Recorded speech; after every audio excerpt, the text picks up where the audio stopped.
Hello everyone. तो आज हम पढ़ने जा रहे हैं कक्षा 10th की प्रश्नावली 1.2। तो इसके अंदर फर्स्ट क्वेश्चन क्या दिया हुआ है हमें कि सिद्ध कीजिए कि √5 एक अपरिमेय संख्या है। अब हमें इसको √5 को अपरिमेय संख्या सिद्ध करना है। तो अपरिमेय संख्या सिद्ध करने के लिए हमें क्या करना होगा कि इसका उल्टा मानना होगा सबसे पहले कि √5 वो अपरिमेय संख्या न होकर क्या है, परिमेय संख्या है। चलो तो इसका सॉल्यूशन करते हैं हम। तो इसका सॉल्यूशन सबसे पहले मान लेते हैं कि √5 क्या है, एक परिमेय संख्या है। तो माना √5 एक परिमेय संख्या है। क्या है? परिमेय संख्या। ठीक है। अब परिमेय संख्या है तो परिमेय संख्या को हम क्या लिख सकते हैं, √5 इज इक्वल्स टू क्या लिख सकते हैं हम, p/q के फॉर्म में लिख सकते हैं, क्योंकि परिमेय संख्या को p/q के फॉर्म में हम लिख सकते हैं। अब क्या है ये हमारे पास, p और q एक पूर्णांक है, ठीक है, और सहअभाज्य संख्या है, और सहअभाज्य संख्या है। ठीक है। सहअभाज्य संख्या का मतलब क्या होता है कि p और q में जो उभयनिष्ठ गुणनखंड है वो एक ही होता है। p का q में भाग नहीं जाता, q का p में पूरा पूरा भाग नहीं जाता। ठीक है। अब देखते हैं हम, अब इन दोनों का इस समीकरण का वर्ग करते हैं। तो वर्ग करने पर, ठीक है, क्या करेंगे, 5 √5 का वर्ग p/q का वर्ग कर लेंगे। अब इसको हम क्या लिख सकते हैं, √5 का क्या हो गया 5 और p का p²/q²। अब इन दोनों का क्या करेंगे, हम वज्र गुणा करेंगे। तो हमारे पास क्या आ गया, 5q² is equals to p²। ठीक है। समीकरण अब क्या कह रही है ये समीकरण कह रही है कि जो 5 है उसका p² में पूरा पूरा भाग जा रहा है। तो क्या लिखेंगे हम, इसका मतलब क्या हुआ कि p² 5 से विभाजित है। ठीक है। विभाजित कैसे हो गया, हम इसको ऐसे भी तो लिख सकते हैं, q² is equals to p²/5। अब ये 5 का p² में पूरा पूरा भाग जा रहा है, तो इसका मतलब क्या हुआ, p² 5 से विभाजित है। इसका मतलब क्या हुआ, p भी 5 से विभाजित है, तो लिखेंगे p 5 से विभाजित है। ठीक है। इसको समीकरण 1 बोल देते हैं। अब p 5 से विभाजित है, इसका मतलब क्या हुआ, हम इसको क्या मान सकते हैं, p को, तो p को हम अलग से मान सकते हैं कि p is equals to 5c लिख सकते हैं इसको, क्योंकि p का 5 में पूरा पूरा भाग जा रहा है, तो इसको ये मान सकते हैं। अब ये वैल्यू हम इसमें रखेंगे। ठीक है। इसमें रख देंगे या इसमें रख देंगे, वो एक ही बात है। इसको समीकरण a बोल देते हैं। तो समीकरण a में रखने पर, ठीक है, अब क्या रखेंगे, 5 इज इक्वल्स टू p का क्या हो जाएगा, 5c²/q²। ठीक है। इस p की जगह हमने क्या रख दिया, ये रख दिया। अब इसको सोल्व करेंगे तो ये q इस साइड आ जाएगा, तो हम क्या लिखेंगे, 5q² is equals to 25c²। अब ये 5 से कैंसिल हो जाएगा, तो q² is equals to 5c² हो गया हमारे पास, ये आ गया हमारे पास। ठीक है। इसका क्या मतलब हुआ, इसका मतलब हुआ कि q² 5 से विभाजित है, तो लिखेंगे q² 5 से विभाजित है। ठीक है। अब q² 5 से विभाजित है, इसका मतलब क्या हुआ कि q भी 5 से विभाजित होगा। तो यहाँ पे लिखेंगे हम q 5 से विभाजित है। ठीक है। इसको समीकरण 2 कह देंगे। अब हमारे पास क्या है, समीकरण 1 और 2 से देखेंगे हम। ठीक है। नेक्स्ट पेज लेते हैं। तो समीकरण 1 व 2 से, अब हमें समीकरण 1 क्या कह रही है, देखते हैं हम। तो हमारे पास समीकरण 1 क्या है कि p 5 से विभाजित है, तो समीकरण 1 से क्या है, p 5 से विभाजित है। ठीक है। और समीकरण 2 क्या कह रही है हमें कि q 5 से विभाजित है। ठीक है। q 5 से विभाजित है। ठीक है। अब इसका क्या मतलब हुआ कि P और Q में कम से कम एक उभयनिष्ठ गुणनखंड क्या आ गया हमारे पास, 5 आ गया। ठीक है, तो लिखेंगे आता है P और Q में कम से कम एक उभयनिष्ठ गुणनखंड क्या है, 5 है, क्योंकि इन दोनों का ही इसमें भाग जा रहा है, इन दोनों में। ठीक है, 5 का इन दोनों में भाग जा रहा है, तो उभयनिष्ठ गुणनखंड क्या आ गया, 5 आ गया, जो कि विरोधाभास है। क्यों विरोधाभास क्यों है, क्योंकि हमने क्या माना है कि P और Q सह अभाज्य संख्या है। सह अभाज्य संख्या का मतलब क्या होता है कि इसमें उभयनिष्ठ गुणनखंड ओनली एक ही होता है, 1 होता है। ठीक है, इसके अलावा कुछ नहीं होता। और इसमें हमारे पास क्या आ रखा है कि उभयनिष्ठ गुणनखंड 5 आ रखा है, जो कि विरोधाभास है। अब लिखेंगे जो विरोधाभास है। ठीक है, विरोधाभास है, अतः है क्या हो गया, विरोधाभास आ गया, तो इसका मतलब क्या हो गया, ये परिमेय संख्या नहीं है। इसका मतलब क्या हो गया कि √5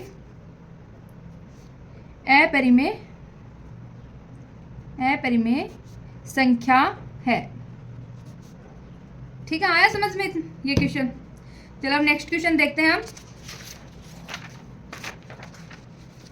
नेक्स्ट क्वेश्चन क्या दिया हुआ है हमें, सिद्ध कीजिए कि 3 + 2√5 एक अपरिमेय संख्या है। ठीक है, तो इसका आंसर करते हैं हम। ये अपरिमेय संख्या सिद्ध करने के लिए बोल रहा है। इसका क्या मतलब है कि सबसे पहले हम क्या मानेंगे कि √3 + 2√5 क्या है, एक परिमेय संख्या मानते हैं हम इसको। तो 3 + 2√5 माना, यहाँ लिखते हैं माना, एक परिमेय संख्या है। ठीक है, परिमेय संख्या है, तो इसको क्या लिख सकते हैं हम, 3 + 2√5 = क्या लिख सकते हैं, A/B या P/Q भी लिख सकते हैं, कोई दिक्कत नहीं है। अब क्या है ये, A और B एक पूर्णांक है।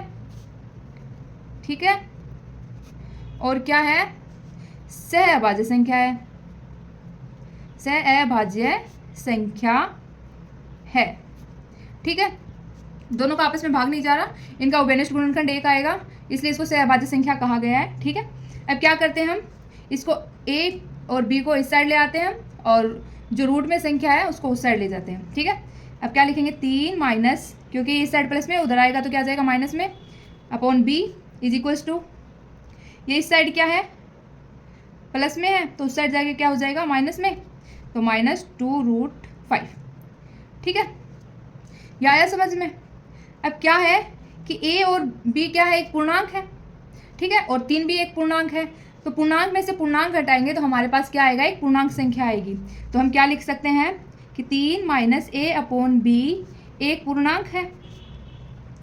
ठीक है, अतः है ये पूर्णांक है, तो ये इसके बराबर में है, तो इसका मतलब ये भी एक क्या है, पूर्णांक संख्या। तो -2√5 एक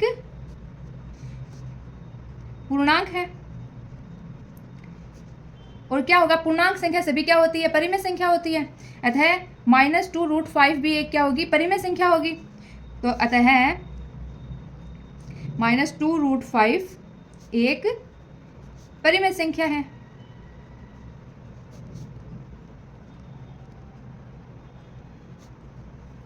ठीक है, अब हमें पता है कि √5 परिमेय संख्या नहीं होती, और लेकिन ये इसको क्या कह रहा है, प्रूफ क्या कर रहा है कि परिमेय संख्या है, जो कि विरोधाभास है, विरोधाभास है। ठीक है, अब ये इसका विरोधाभास हो गया, अतः क्या हो गया कि ये एक पूरी की पूरी क्या हो गई, अपरिमेय संख्या होगी, क्योंकि हमारे पास यहाँ क्या आ गया, विरोधाभास। विरोधाभास क्यों आया, क्योंकि हमने इसको एक पूरी को परिमेय संख्या माना है। ठीक है, तो ये परिमेय संख्या नहीं है, इसीलिए विरोधाभास आया है। तो ये क्या है, एक अपरिमेय संख्या है। तो लिखेंगे क्या, 3 + 2√5 अतः है एक अपरिमेय संख्या है, परिमेय संख्या है। ठीक है, आया समझ में ये क्वेश्चन। नेक्स्ट क्वेश्चन हमें दिया हुआ है कि क्वेश्चन 3 क्या है कि सिद्ध कीजिए कि निम्नलिखित संख्याएं अपरिमेय संख्याएं हैं। ठीक है, तो सबसे पहले अपन ये मानेंगे 1/√2 वाला सॉल्यूशन करेंगे, तो इसका सॉल्यूशन आ जाएगा हमारे पास, क्या होगा कि अब क्या करते हैं, फर्स्ट देखते हैं 1/√2, ठीक है। अब ये क्या कह रहा है कि इसको परिमेय संख्या सिद्ध करना है, तो अपरिमेय संख्या सिद्ध करना है, तो इसको क्या मान लेंगे हम, परिमेय संख्या मान लेंगे। तो माना क्या मानेंगे, 1/√2 एक परिमेय संख्या है, परिमेय संख्या है, ठीक है। अच्छा, परिमेय संख्या है तो इसका मतलब क्या होगा, 1/√2 इज इक्वल्स टू P/Q, और P और Q क्या है, पूर्णांक है और सहभाज्य संख्या है, भाज्य संख्या है, ठीक है। क्योंकि परिमेय संख्या को हम क्या लिख सकते हैं, P/Q के रूप में लिख सकते हैं, और वो क्या होती है, P और Q क्या होता है, पूर्णांक होता है और सहभाज्य संख्या होती है, ठीक है। अब इसको क्या करेंगे, वज्र गुणा करेंगे तो क्या आ जाएगा हमारे पास, Q is equals to √2P, ठीक है। इसका हम क्या कर देंगे, वर्ग कर देंगे दोनों का, तो इसको क्या लिख सकते हैं हम, Q² is equals to 2P²। अब क्या हो गया हमारे पास, Q²/2 is equals to P²। अब क्या, Q² में 2 का पूरा पूरा भाग जा रहा है, इसका मतलब Q में भी 2 का पूरा पूरा भाग जाएगा, तो इसको लिख सकते हैं कि Q 2 से विभाजित है, ठीक है, विभाजित है, ठीक है। समीकरण 1 बोल देते हैं इसको।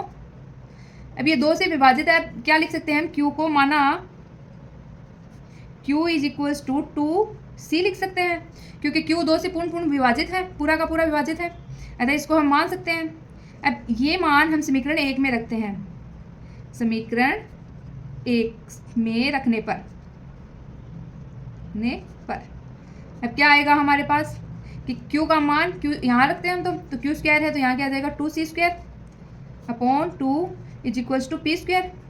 अब इसको सोल्व करते हैं हम, 4C²/2 is equals to P², ये 2 से कैंसिल, 2 आ जाएगा, तो क्या आ गया, 2C² is equals to P²। अब इसको क्या लिख सकते हैं हम, P²/2 is equals to C²। अब ये क्या कह रहा है कि P² है वो 2 से विभाजित है, अतः P भी 2 से विभाजित होगा, अतः P 2 से विभाजित है, ठीक है, विभाजित है।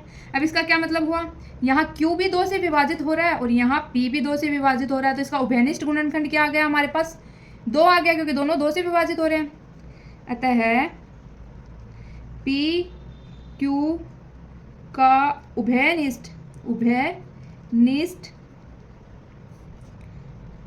गुणनखंड 2 है, ठीक है। इसका उभयनिष्ठ गुणनखंड क्या आ गया हमारे पास, 2 आ गया, जो कि क्या है, विरोधाभास है, क्योंकि उभयनिष्ठ गुणनखंड तो क्या होना चाहिए, ओनली 1 होना चाहिए, क्योंकि ये दोनों क्या है, सहभाज्य संख्याएं हैं, ठीक है। और यहाँ क्या आ रहा है कि उभयनिष्ठ गुणनखंड 2 है, अतः ये क्या हो गया, विरोधाभास हो गया, तो ये क्या हो गई, परिमेय संख्या नहीं है, ये क्या हो गई, अपरिमेय संख्या है, अतः यह विरोधाभास है, विरोधाभास है, ठीक है।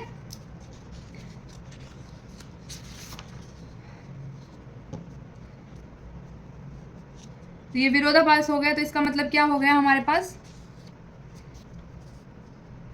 अतः 1/√2 एक अपरिमेय संख्या है, अपरिमेय संख्या है, ठीक है, आया समझ में। अब नेक्स्ट क्वेश्चन हमें क्या दे रखा है, नेक्स्ट सेकंड दे रखा है कि 7√5 एक क्या है, अपरिमेय संख्या, ये हमें सिद्ध करना है, तो सेकंड देखते हैं हम, 7√5, ठीक है। तो इसको क्या करेंगे, ये इसने क्या कहा है कि ये परिमेय संख्या है, अपरिमेय संख्या है, और हम क्या मानेंगे इसको, अपरिमेय संख्या, परिमेय संख्या मानेंगे, तो माना 7√5 एक परिमेय संख्या है, परिमेय संख्या है, ठीक है। तो 7√5 इज इक्वल्स टू P/Q, ठीक है। अब ये 7 इधर आ जाएगा, तो √5 इज इक्वल्स टू P/Q 7, और ये क्या है, P और Q क्या है, P Q पूर्णांक है, ठीक है, और सहभाज्य है, सह अभाज्य है, ठीक है, ये आ गया हमारे पास। तो अब क्या हो गया कि P और Q क्या है, एक पूर्णांक है, तो इसमें 7 का भाग जा रहा है, इसका मतलब ये भी एक क्या आ गया, पूर्णांक आ गया हमारे पास। ठीक है, तो P/7 Q एक पूर्णांक है। पूर्णांक है मतलब ये परिमेय संख्या है, अतः परिमेय संख्या है। परिमेय संख्या है। परिमेय संख्या क्यों हुई, क्योंकि सभी पूर्णांक क्या होते हैं, परिमेय संख्या होते हैं। ठीक है, अब अगर ये परिमेय संख्या है तो √5 भी क्या होगा, एक परिमेय संख्या होगा। ठीक है, तो अतः √5 भी एक परिमेय संख्या है। परिमेय संख्या है, जो कि क्या हो गया, विरोधाभास हो गया, क्योंकि हमें पता है कि √5 क्या नहीं है, परिमेय संख्या नहीं है, जो कि विरोधाभास है। विरोधाभास है। ठीक है, जो कि क्या है, विरोधाभास है। अतः P/7 Q एक अतः क्या आ गया, 7√5 एक अपरिमेय संख्या है। अपरिमेय संख्या है। ठीक है, आया समझ में, ये प्रूफ हो गया इसका। अब थर्ड क्वेश्चन हमें क्या दिया हुआ है कि 6 + √2 क्या हो गया, एक अपरिमेय संख्या है, ये हमें सिद्ध करना है। थर्ड क्वेश्चन देखते हैं हम। 6 + √2, इसको क्या करना है, हमें अपरिमेय सिद्ध करना है। तो अपरिमेय सिद्ध करने के लिए क्या करेंगे, हम परिमेय मानेंगे। माना 6 + √2 एक परिमेय संख्या है। परिमेय संख्या है। ठीक है, तो 6 + √2 = P/Q मान सकते हैं हम, P/Q। क्यों, क्योंकि परिमेय संख्या को हम P/Q के रूप में लिख सकते हैं। मतलब क्या है, P और Q क्या है, पूर्णांक है, और Q ≠ 0। ठीक है, और P और Q क्या है, सहअभाज्य संख्या है। सहअभाज्य संख्या है। अभाज्य संख्या है। ठीक है, आए समझ में। अब P/Q क्या है, सहअभाज्य और पूर्णांक संख्या है। अब यहाँ पे हम क्या कर सकते हैं, 6 को इस साइड लेके आ सकते हैं। तो √2 = P/Q माइनस, क्योंकि यहाँ प्लस का है, 6 इधर आएगा तो माइनस में 6। अब हमें पता है कि P/Q पूरी की पूरी एक क्या है, पूर्णांक है। अब पूर्णांक में से, और 6 भी क्या है, पूर्णांक है। अब पूर्णांक में से पूर्णांक जाएगा तो क्या बचेगा, पूर्णांक संख्या बचेगी। तो क्या हो गया, P/Q - 6 एक पूर्णांक संख्या है। पूर्णांक है, अतः परिमेय संख्या है। अतः परिमेय संख्या है। ठीक है, आया समझ में, क्योंकि पूर्णांक सभी क्या होती है, परिमेय संख्या होती है। अब अगर ये पूरी की पूरी परिमेय संख्या है तो ये भी क्या होगी, परिमेय संख्या होगी। अतः √2 एक परिमेय संख्या है। परिमेय संख्या है, और जो हमें पता है कि √2 क्या है, नहीं है, परिमेय संख्या नहीं है, क्योंकि √2 क्या है, एक अपरिमेय संख्या है, जो कि इसका विरोधाभास आया है। विरोधाभास क्यों आया है, क्योंकि हमने इसको क्या माना है, एक परिमेय संख्या माना है। अतः जो कि विरोधाभास है। विरोधाभास है। अब क्या हो गया, 6 + √2, अतः 6 + √2 एक अपरिमेय संख्या है। अपरिमेय संख्या है। ठीक है, तो आज के लिए हमने कक्षा 10th की प्रश्नावली 1.2 पूरी कर ली है।